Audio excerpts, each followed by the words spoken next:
ప్రస్తుతం గాయాల బారిన పడి లేదా ఫిట్నెస్ సమస్యలతో జట్టుకు దూరమైన టీమిండియా ఆటగాళ్లు హెల్త్ గురించి బీసీసీఐ కార్యదర్శి జైషా అప్డేట్ ఇచ్చారు.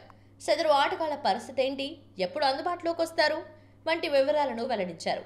Team India star pacer Mohammed Shami, batter KL Rahul, యువ wicket keeper Rishabh Pant health కు సంబంధించిన వివరాలు ఇందులో ఉన్నాయి.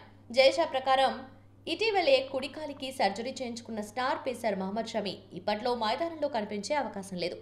ఇంగ్లాండ్లో సర్జరీ చేయించుకున్న ఈ వెటరన్ పేసర్ కోలుకునేందుకు మరికొన్ని నెలలు పట్టే అవకాశం ఉంది.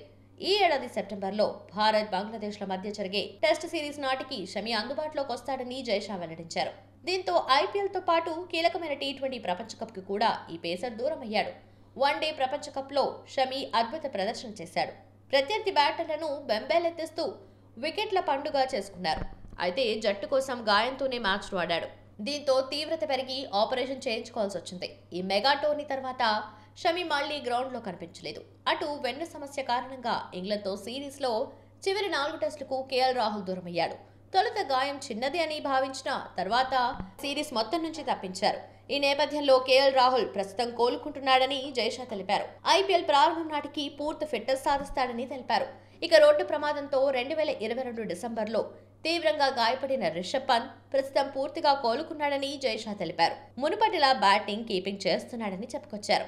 త్వరలోని జాతీయ క్రికెట్ అకాడమీ తనకు ఎన్ఓసీ ఇస్తుందని కూడా వెల్లడించారు. జైషా ప్రకటనతో ఐపీఎల్ 2024తో పంత్ ఎంట్రీ ఖాయమైంది.